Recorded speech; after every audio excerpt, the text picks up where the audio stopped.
program is for educational purposes only. The content is not intended to diagnose, treat, cure, or prevent any diseases, nor is it intended to take the place of your primary care physician. Statements in this program have not been evaluated by the FDA. As an empowered individual, you do have options available. We're honored to continue.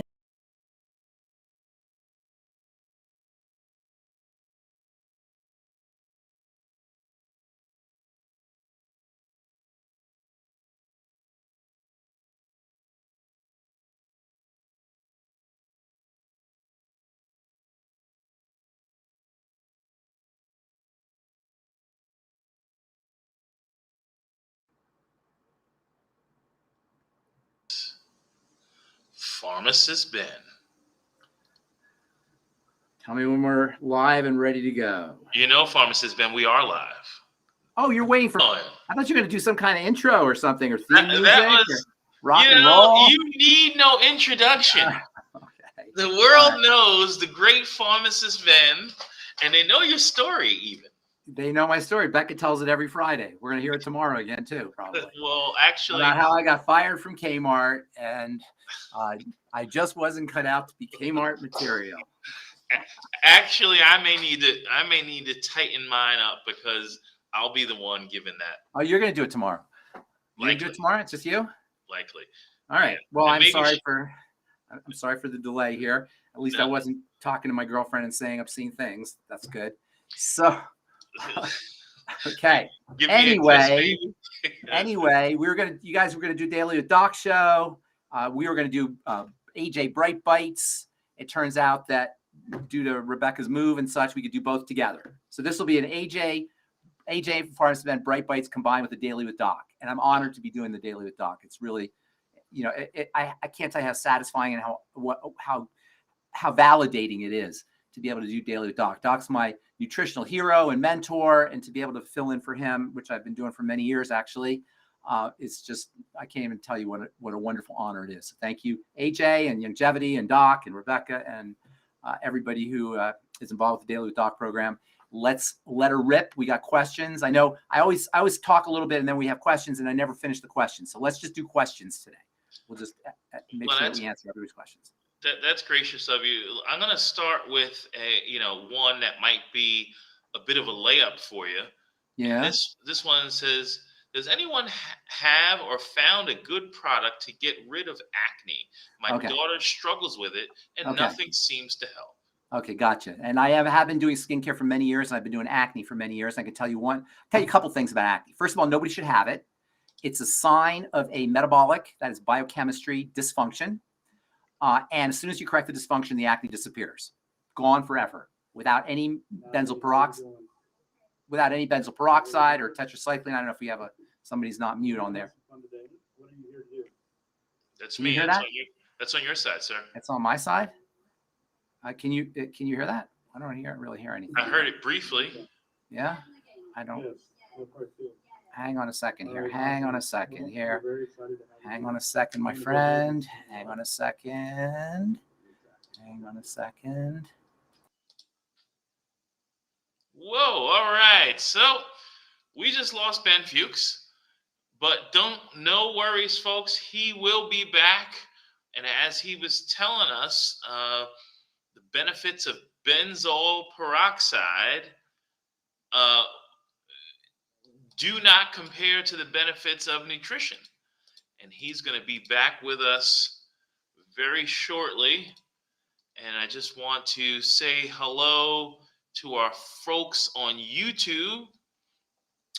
We have HL. AJ.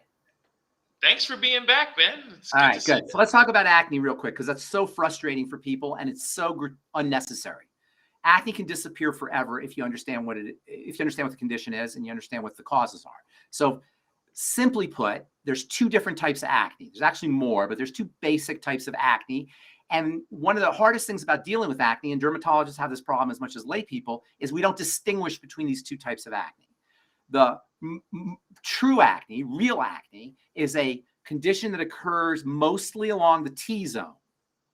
And it involves the male hormone system. Male hormones are referred to as androgens.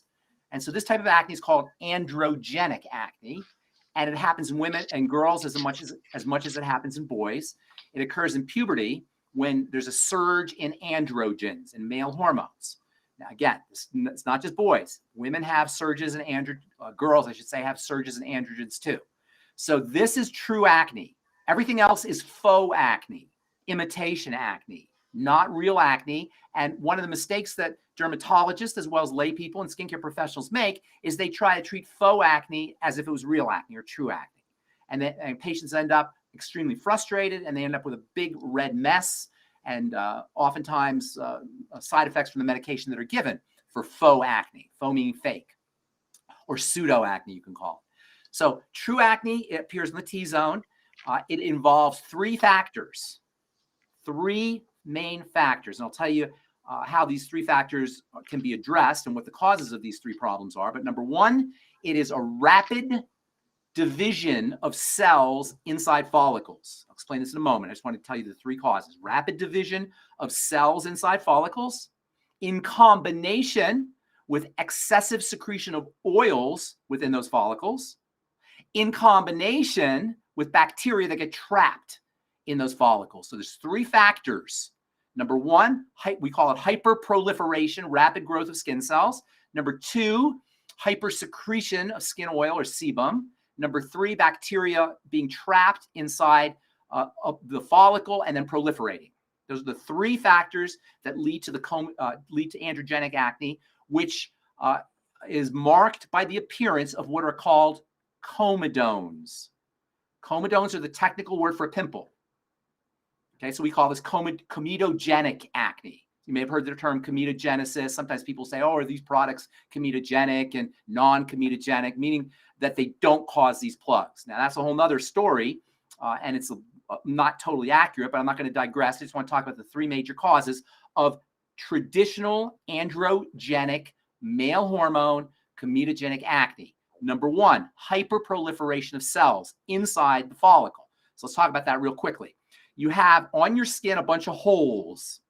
We call them pores.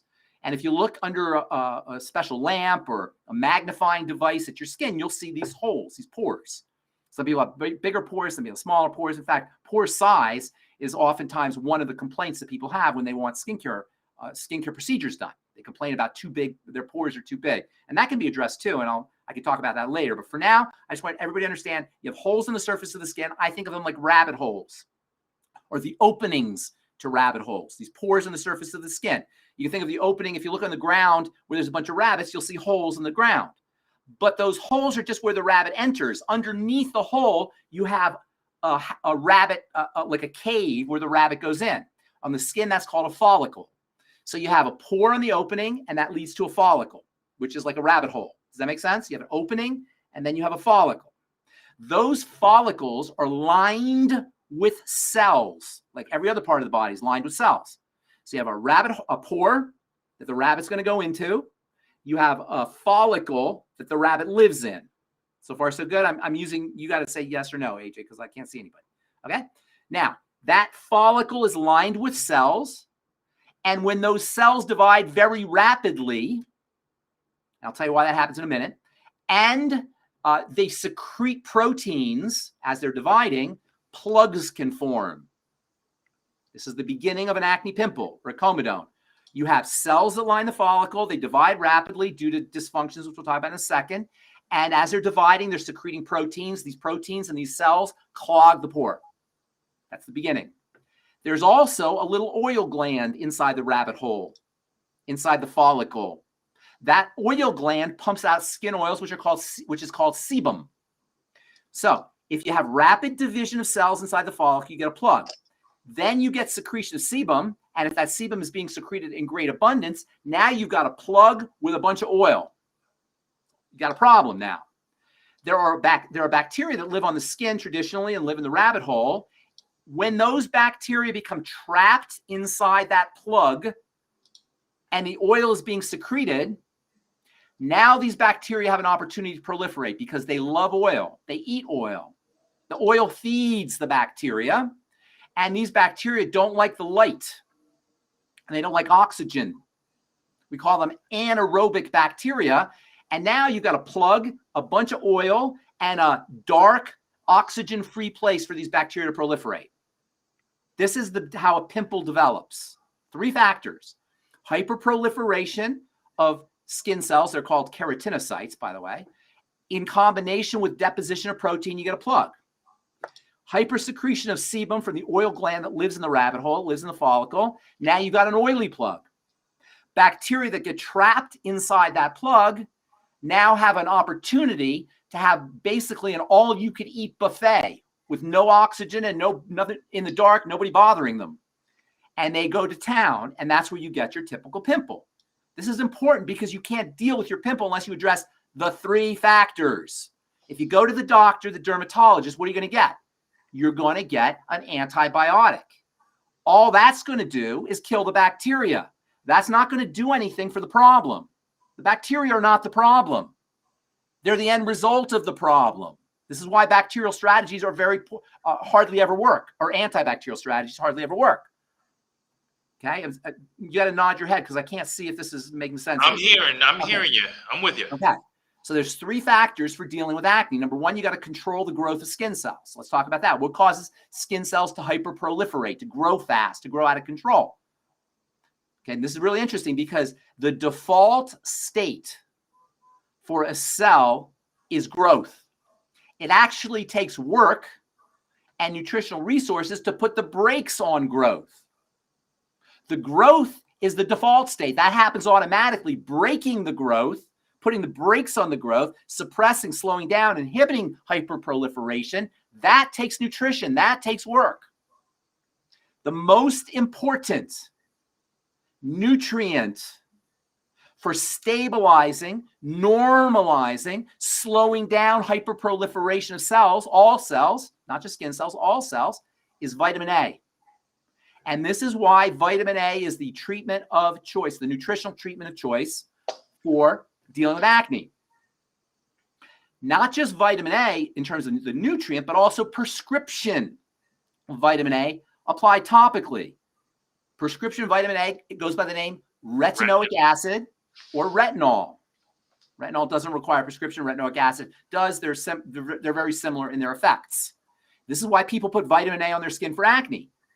That's why they put retin A on their skin for acne. This is why people put retinol on their skin for acne, because it slows down, stabilizes, normalizes the hyperproliferation of the skin cells inside the follicle. That's step number 1. If you can eliminate step number 1, you can go a long way towards improving acne. And this is why retin A is the treatment of choice for dealing with acne. And vitamin A taken orally is the supplement of choice, the nutrient of choice for dealing with acne. Every acne patient, true acne, not faux acne, should be on vitamin A supplements or topical vitamin A, retinol and retinoic acid. Everybody who's dealing with comedonal T-zone acne. That's number 1. Number 2, there are hormonal reasons for rapid division of skin cells, and there are hormonal reasons for hypersecretion of sebum. Remember, that's the second factor. The main 2 hormones, and they're related, that are involved in hyperproliferation of skin cells and hypersecretion of sebum is the male hormone testosterone in conjunction with the hormone insulin. And they overlap. They work together. So to control hyperproliferation and to control sebum, you're going to want to slow down secretion of sebum by going ketogenic, going low carb, using blood sugar support nutrients. In fact, there are some dermatologists, and when I was in pharmacy school as well, who call acne skin diabetes.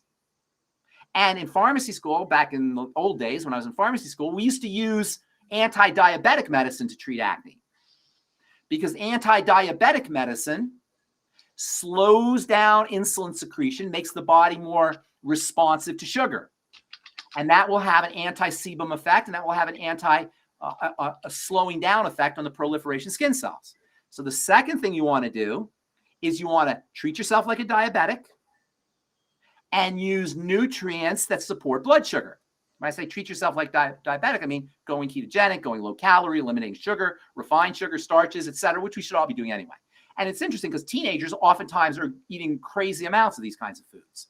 Just that alone will slow down sebum secretion. And by the way, if you just have oily skin, That's one of the signs of poor blood sugar control, even if you don't have acne.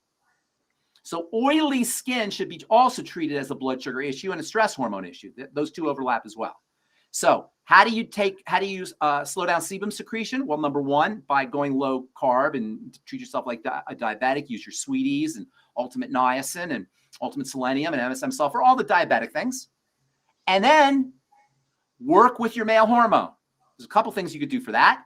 Just by working on the blood sugar, you're going to have a beneficial effect on male hormone. But there's also a mineral that's very important for keeping testosterone from being overactive. And that's the mineral zinc. And you'll also see zinc, by the way. Zinc is the mineral of choice for treating acne. Just like vitamin A is the vitamin of choice for treating acne, zinc is the mineral of choice for treating acne. You'll also notice that zinc is used to treat male prostate issues, BPH and such. And the reason that is because the same hormone system that's involved with acne is also involved with BPH and prostate issues. And this is a little clue for you. If you're a man and you're dealing with acne when you're young, you're also at risk for prostate issues as you get older. Mm. So zinc is the mineral of choice, like vitamin A is the vitamin of choice.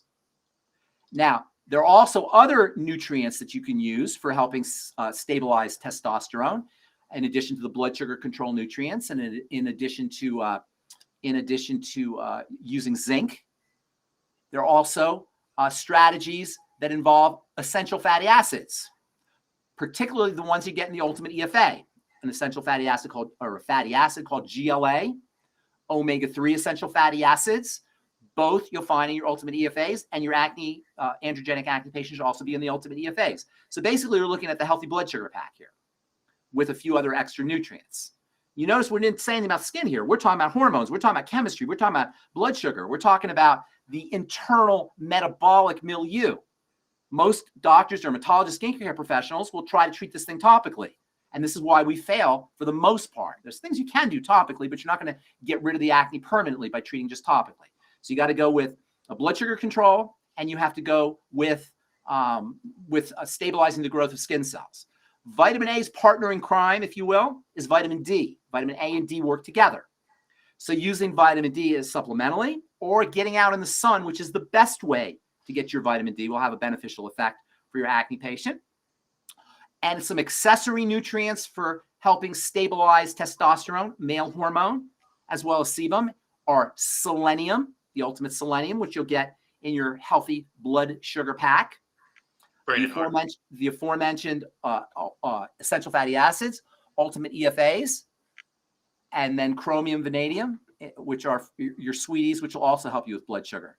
Topically, topical vitamin A, whether it's retinol or retinoic acid, will help, as well as something called alpha hydroxy acids or beta hydroxy acids. My favorite is something called salicylic acid, used topically. Now, these will only help improve the appearance of the skin topically and accelerate the healing of pimples, but they won't change the metabolic issues, which are based in male hormone and blood sugar and nutritional deficiencies.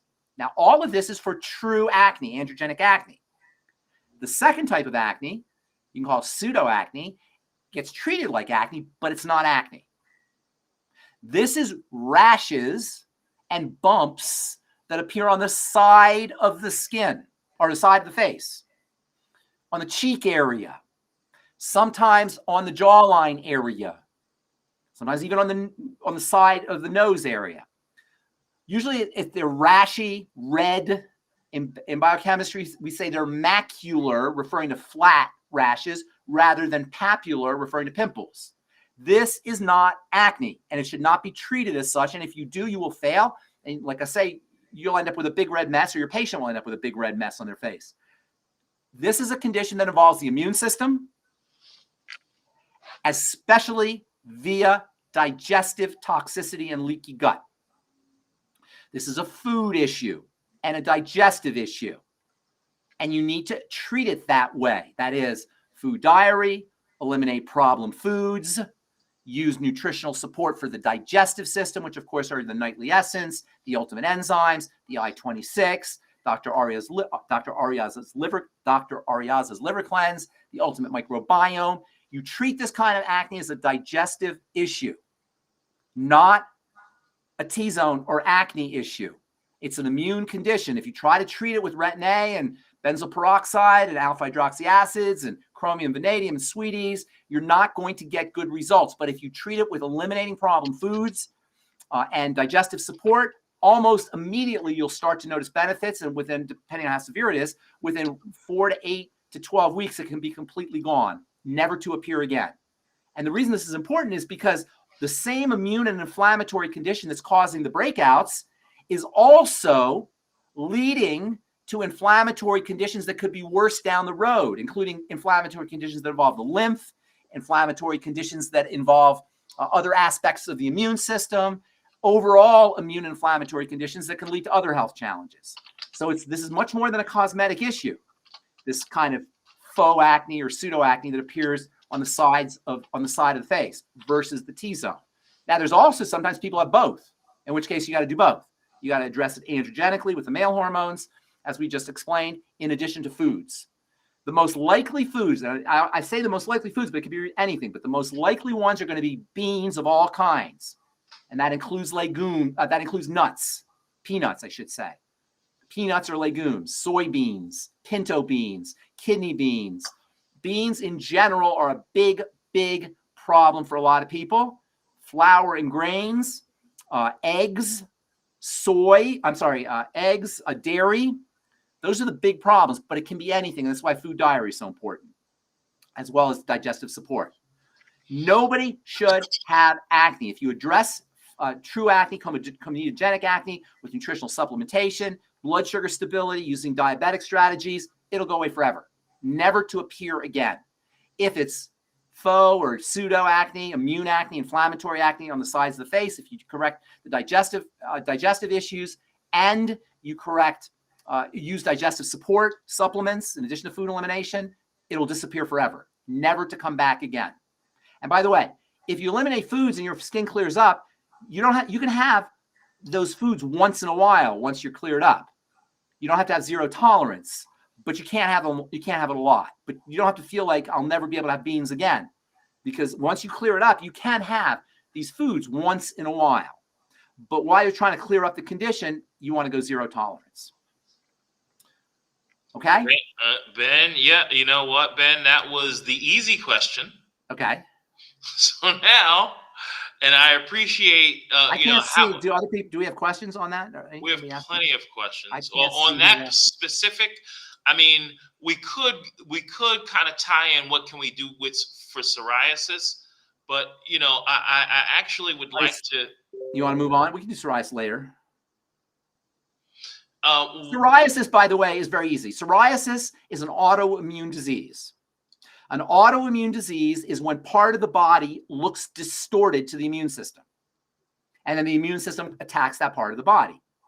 If you have a distortion in the thyroid, the body will attack the thyroid. The immune system will attack the thyroid, thinking the thyroid is distorted and the enemy. You get Hashimoto's disease. If the pancreas, cells of the pancreas are distorted and the immune system attacks the pancreas, you get type 1 diabetes. If the myelin sheath on the nerves, on the neurons, appears distorted, the immune system will attack the myelin sheath, and you'll get multiple sclerosis. If the same thing happens with the adrenal glands, you'll get autoimmune disease of the adrenal glands. If it happens with the pigment cells, you'll get autoimmune disease of the pigment cells, vitiligo. If it happens with the skin cells, the keratinocytes that we talked about earlier, you get psoriasis. The point is, psoriasis, Hashimoto's disease, Graves' disease, type 1 diabetes, multiple sclerosis, Cushing's or Addison's disease, whatever it is, whatever your autoimmune disease is, they're all treated the same way. It doesn't matter that it's the thyroid. It doesn't matter that it's the skin cells. It doesn't matter that it's the pigment cells. It doesn't matter that it's the pancreas. It doesn't matter that it's the neurons. It doesn't matter what cell is being attacked from a healing perspective. This is so important because logically, if we have psoriasis, we go to a dermatologist. If we have a type 1 diabetes, if we have a pancreatic issue, we go to an endocrinologist. If we have a thyroid disease, we may go to an endocrinologist. If we have a nerve disease, we may go to a neurologist. It doesn't matter. It's all the same bodily, biochemical, metabolic breakdown. And whether it's on the skin or the nerves or the pancreas or the thyroid or anywhere else is irrelevant to healing. The question is what distorts the cells? Why does my thyroid look foreign, distorted, look like the enemy? Why does my pancreas look foreign, distorted, look like the enemy? Why do my skin cells, why do my pigment cells, why does my thyroid, why does my part of the body look distorted? And the answer is always something that's getting into the bloodstream that is being deposited in the various parts of the body.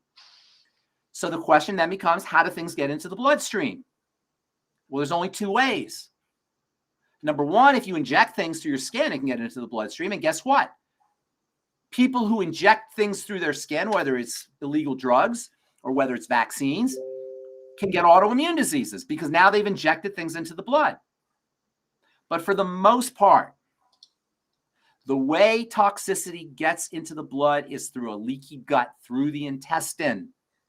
So for all autoimmune diseases, all of them, it doesn't matter where they're showing up. It matters that they're showing up. Get it? Not where it matters that you're having them. It doesn't matter where you're having them. The issue is toxicity in the blood. How do you deal with toxicity in the blood? Well, if you're injecting things through the blood, stop injecting. But for the most part, it's food. So you do the whole digestive support workup. Number one, you do a food diary. Or if you want to do really want to do it right, fast for a day or two or three. You'll notice that your MS symptoms improve.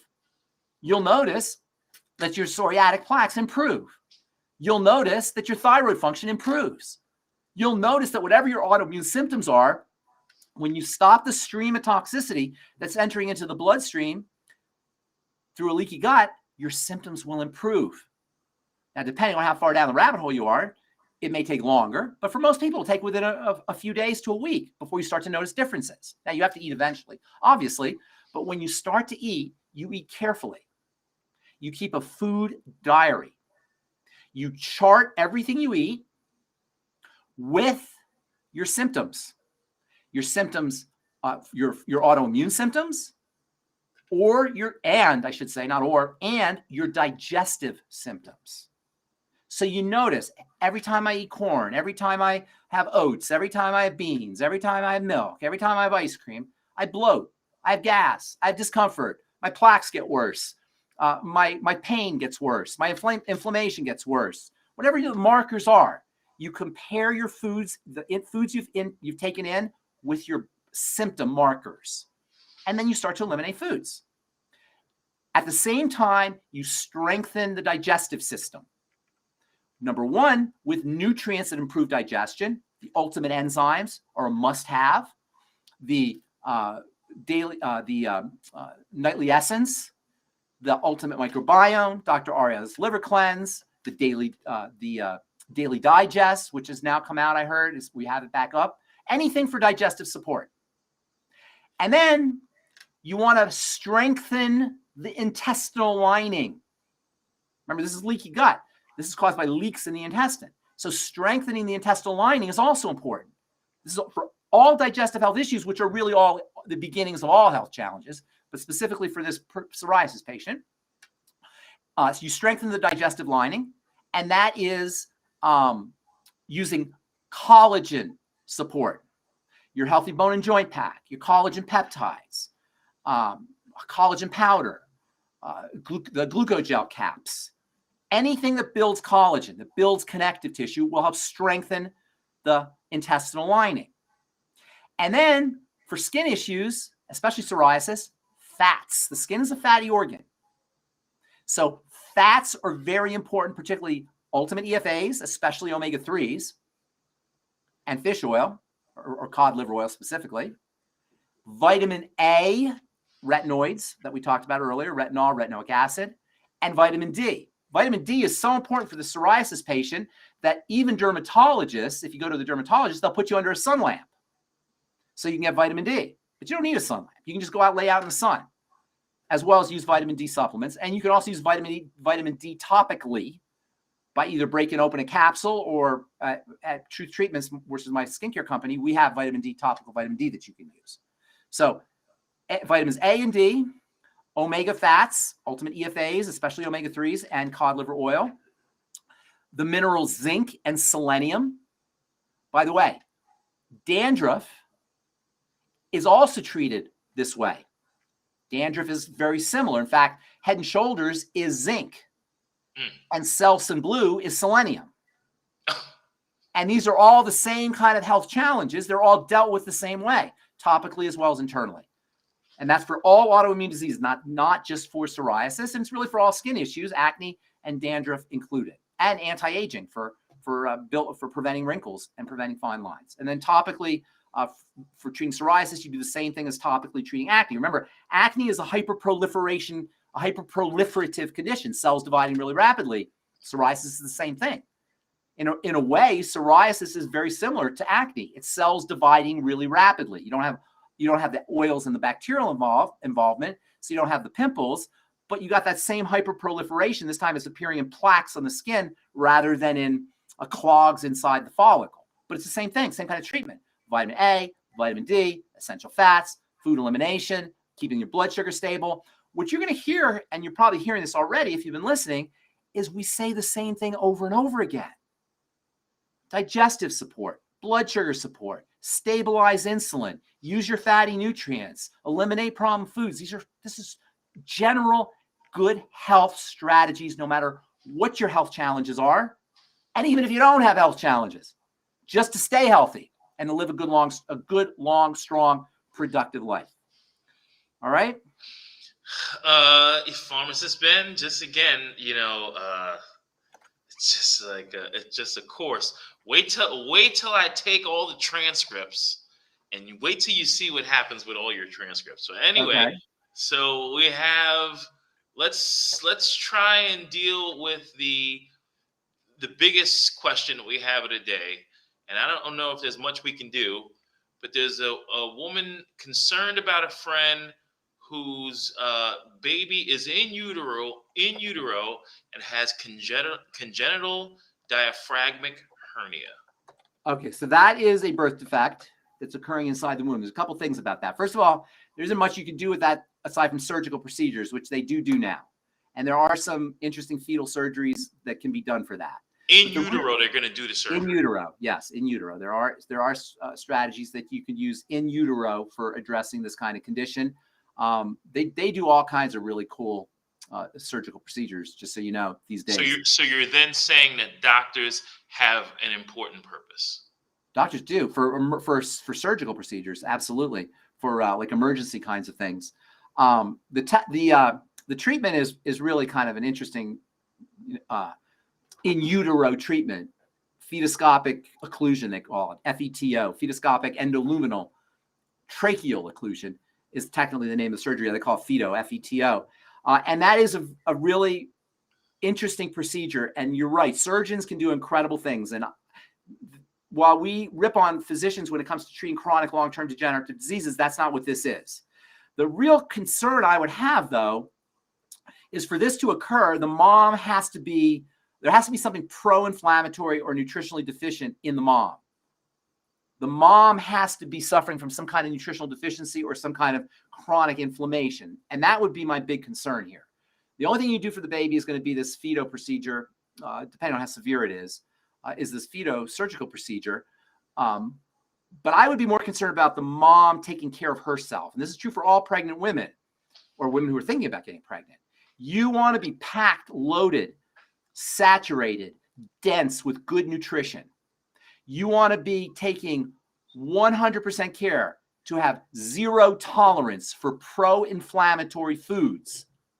And that means, of course, the usual suspects. Anything that you have food intolerances or food allergies to, processed foods, fried, cooked fats, French fries, pizza, deep fried turkeys, deep fried Snickers bars, whatever it is that we're eating that has fried fats. Anything that's pro-inflammatory is going to run you higher risks for a baby that has birth defects. So that's where I'd be going with this. The baby, dealing with a diaphragmatic issue, a hernia in utero, there's no nutrition that's going to fix that. But you should be concerned with further defects. I'm not sure how far along the baby is, how long the fetus is, but you should be concerned about further issues. And it's extremely important for the pregnant woman to understand she is under major, major, major duress.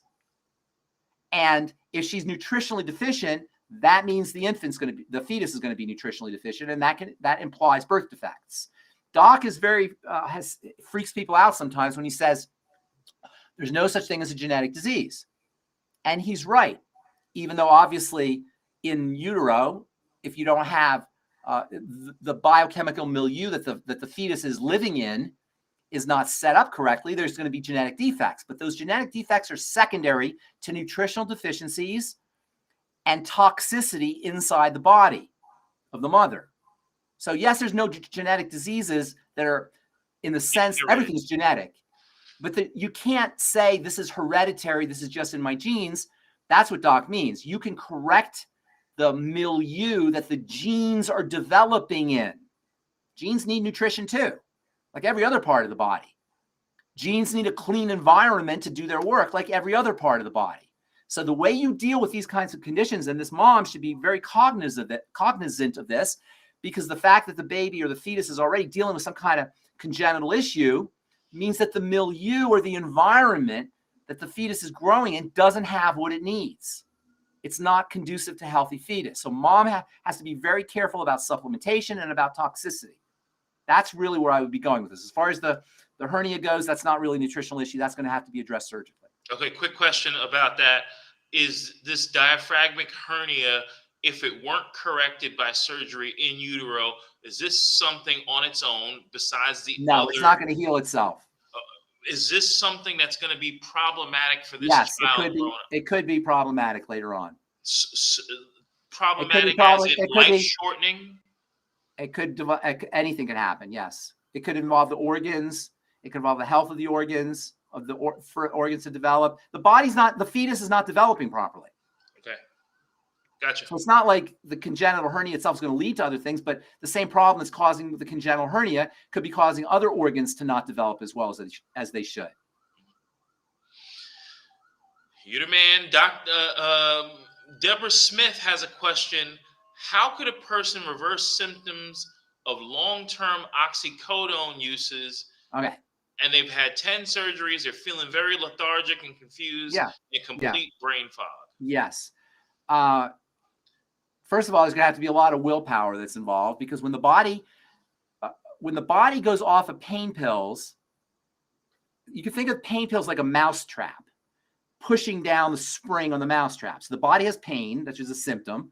The body wants you to feel pain. We may not like the pain, but the pain is telling us something.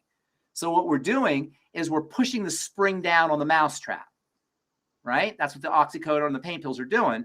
They're pushing the spring down the mousetrap.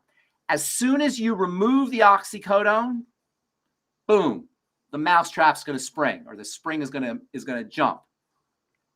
That's what causes the tremendous withdrawal symptoms that nobody wants to go through. When you go through withdrawal from oxycodone, your body goes through a massive emergency from a biochemical perspective. You shake, your pulse goes high, your breathing is really fast. You can't have tremendous anxiety. Your blood pressure goes up. You have diarrhea and loose stools. All of the things that have been suppressed, you're now going to feel, and nobody wants to go through that. This is why withdrawal is so hard. So if you want to try to do it yourself, you want to wean yourself off. You don't want to go cold turkey. Going cold turkey can create a serious problem, like a life-threatening problem, depending on how severe your addiction is. And you want to do relaxation strategies. While you're withdrawing, you want to be relaxing the body as much as possible to counteract this hypersympathetic or hyper-stress response, hyper-emergency response. The body thinks there's an emergency, a major emergency, as soon as you withdraw. This is why people can't withdraw, because their body goes through this massive emergency response. So calming the body down is very, very important. Nutritionally speaking, there are pain-relieving and anti-inflammatory nutrients that could be helpful, particularly fats. Ultimate EFAs are a must-have. Endocannabinoids, like the CBD products. Youngevity has some great CBD products. Those can be helpful. Going low calorie and low sugar, keeping the body in a calm state from a metabolic perspective. Sugar spikes everything up, and it's very pro-inflammatory. If you have food issues, food intolerances, food allergies, don't eat any pro-inflammatory foods. Correct digestive health issues, if there's leaky gut health issues, anything you could do to keep inflammatory factors out of the blood. So you'd use all of the digestive support strategies. Basically, what you're going to want to do is you want to calm the body down through breathing techniques, relaxation techniques, and don't put anything in the body that amps it up, especially sugar and processed foods and excitotoxins. Keeping the body in as calm a state as possible is the strategy for dealing with withdrawal, and always withdrawing slowly, not going cold turkey, and involve your healthcare professional with your weaning off strategy or your weaning off protocol. Also, anti-inflammatory and pain relieving nutrients, particularly essential fat, ultimate EFAs, as well as the Hemp FX products. And also one supplement that we don't talk about, one Youngevity product we don't talk about a lot, is the CM cream and the CM capsules, both of which contain fats, specifically a fat called cetyl-myristoleate, which has pain relieving and anti-inflammatory properties. Okay. And that would be my strategy for dealing with for withdrawing from opiates. Okay, now let me ask you: would they use the Renew IQ and the Smart to deal with the brain fog and those type of things? You can do that. I mean, but it's not really. You can do that. It's not going to hurt you, but that's not going to really make.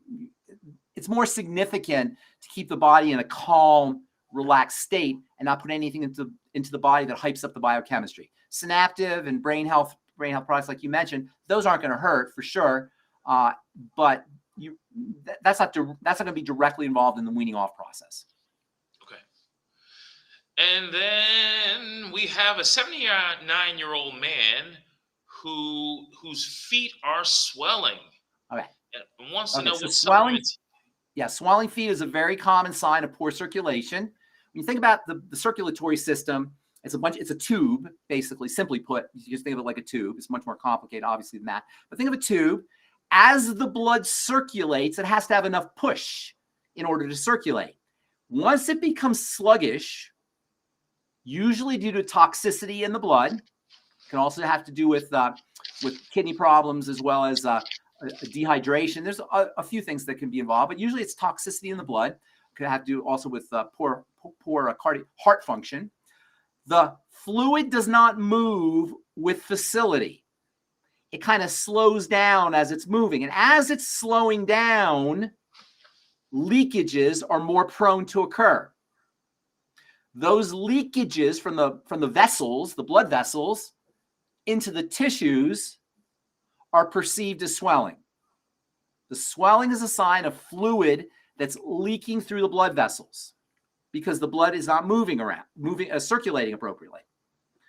Now, if there are immune factors, that is, the immune system and the inflammatory system is activated through a leaky gut, that will exacerbate the problem. If you have, for example, histamine, which we've talked about in the past, being secreted into the bloodstream, that will cause the blood vessels to expand and increase the leakage. If you have other toxins like aldehydes or something called LPSs or any kind of toxin that gets in through a leaky gut, that will make the problem worse. So your strategy is going to improve the movement of blood and stop the flood of toxicity that gets into the bloodstream through a leaky gut. There's lots of ways to do this. Number one, healthy brain and heart pack. Number two, make sure you're hydrated, drinking lots of water to improve the movement of blood. That sounds antithetical. Exactly. Sometimes people think that's the opposite of what I want to do. Expanding the fluid content of the blood will improve circulation. Number three, if there's any toxicity that's getting into the bloodstream through a leaky gut, you got to deal with all the digestive stuff that we've been talking about. We've talked about now for 15 or 20 minutes. I'm not going to repeat everything, food elimination, all the digestive support supplements that we just talked about. And then fourthly, if you have any blood sugar problems, whether or not you've been diagnosed as a diabetic, that will impact the movement of blood and kidney function. So treating yourself like a diabetic, low carb, diabetic support supplements, more fiber, calorie restriction, exercise, movement. Movement also will help support heart health, cardiovascular health. So number one, you want to make sure that you're dealing with the circulatory system, improve movement of blood. Number two, you're going to work on toxicity that's entering in through a leaky gut. And number three, you address kidney function by treating yourself like a diabetic. Healthy blood sugar pack, healthy brain and heart pack, all the digestive support supplements, and eliminate any problem, food elimination, eliminating problem foods. Go ahead. I'm sorry, AJ.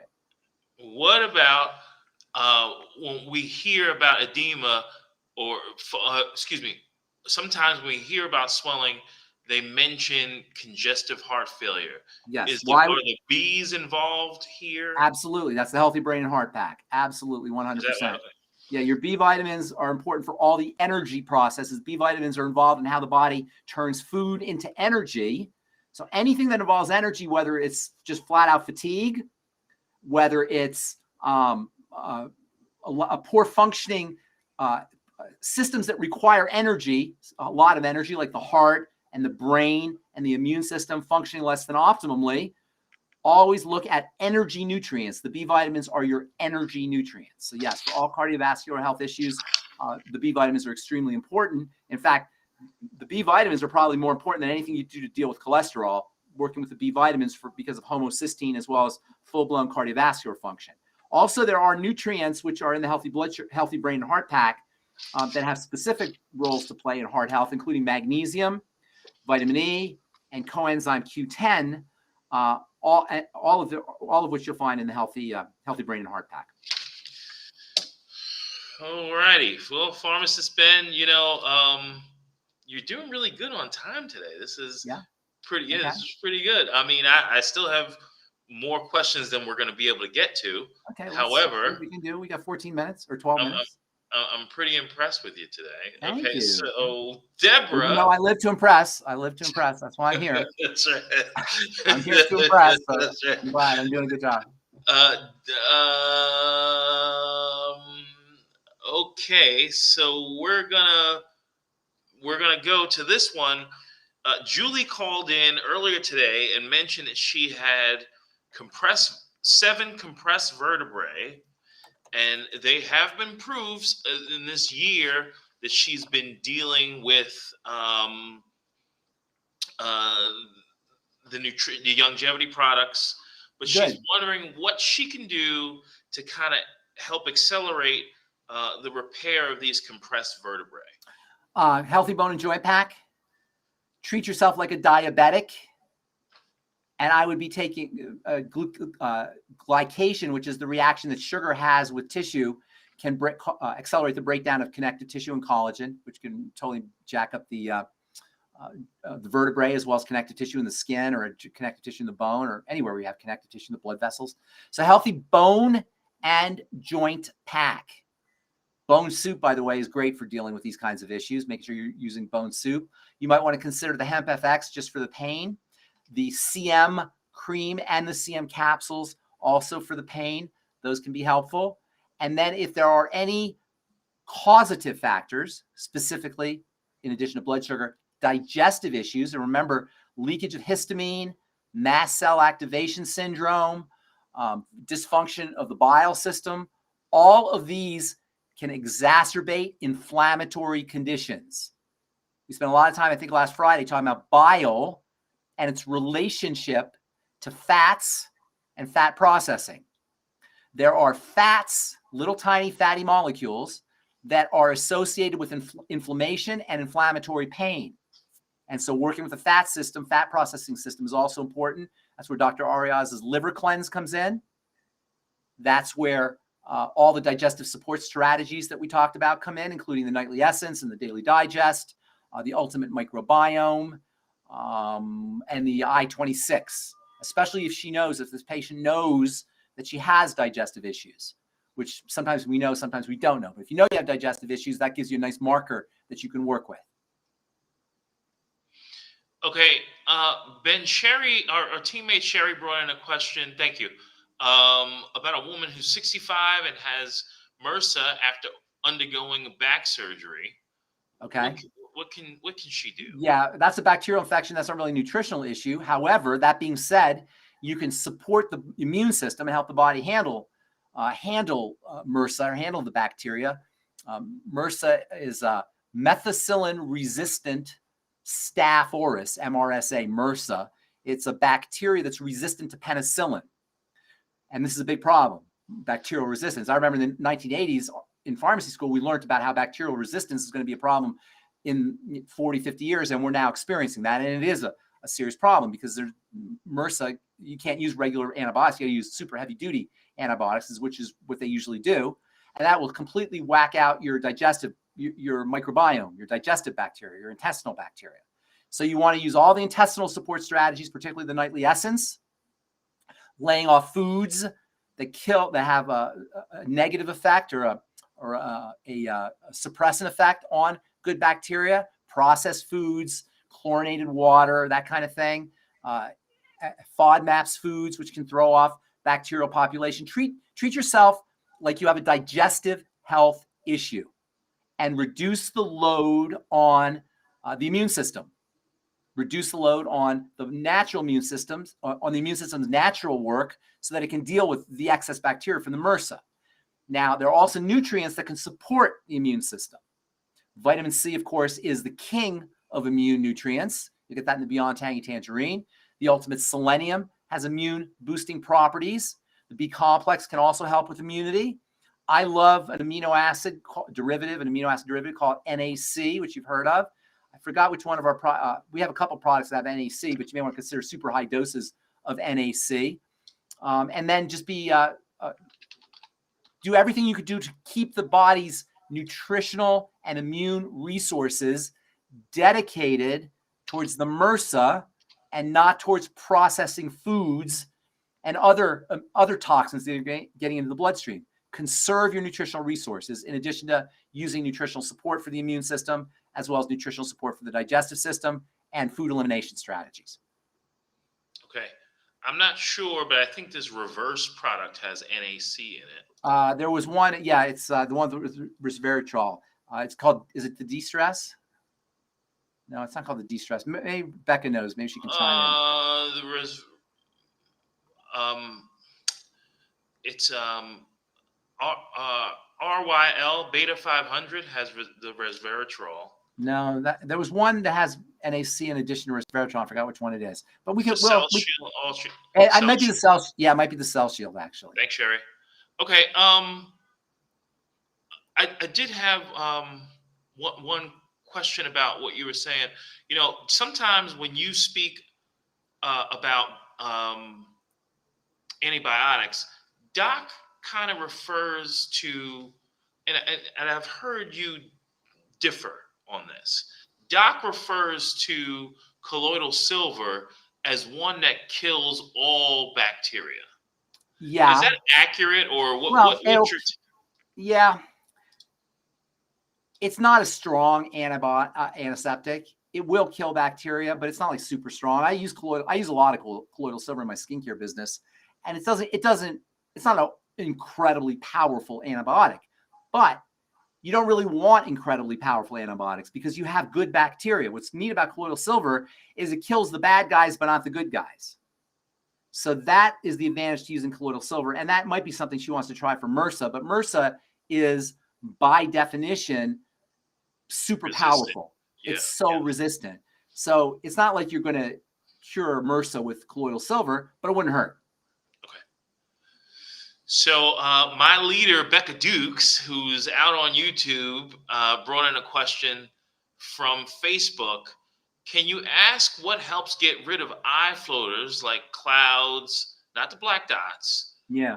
And the woman says that she's going on 2 years of having this. Yeah.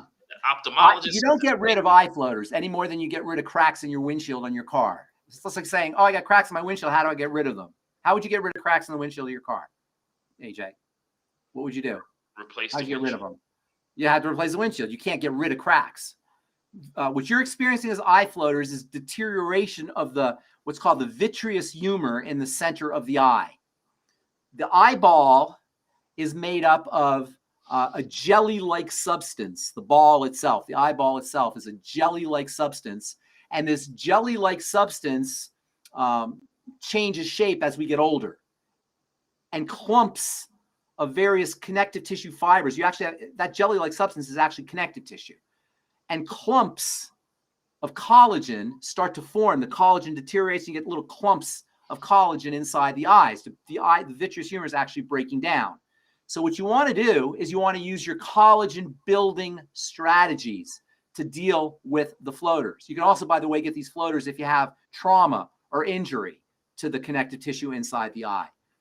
But usually for most people, it's associated with aging, and it's associated with general deterioration. So what you want to do is you want to treat it as a sign of general deterioration of the connective tissue. That means the connective tissue in the bone is deteriorating, the connective tissue in the blood vessels is deteriorating, the connective tissue in the intestine is deteriorating, the connective tissue in the skin is deteriorating, as well as the connective tissue inside the eyes. And by the way, your healthy bone and joint pack, which contains connective tissue building supplements, is going to be good for preventing floaters. And that's really what you want to do, is you want to prevent floaters, not necessarily. It's very difficult to treat them. There's no real treatment for dealing with with this deterioration. Now, if you don't have any major damage, like a hemorrhage or something like that, basically you want to make sure that you check the condition so it doesn't deteriorate, doesn't get worse and start to affect the retina. That's really what you want to do, is you want to slow down the progress of the floaters. And the way you do that is, number one, with nutrients that help build connective tissue, keeping in mind that vitreous humor is part of the connective tissue, and then eliminating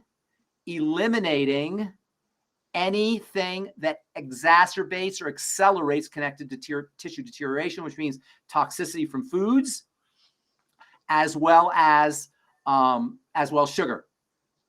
Now, the good news is if you do all of this stuff,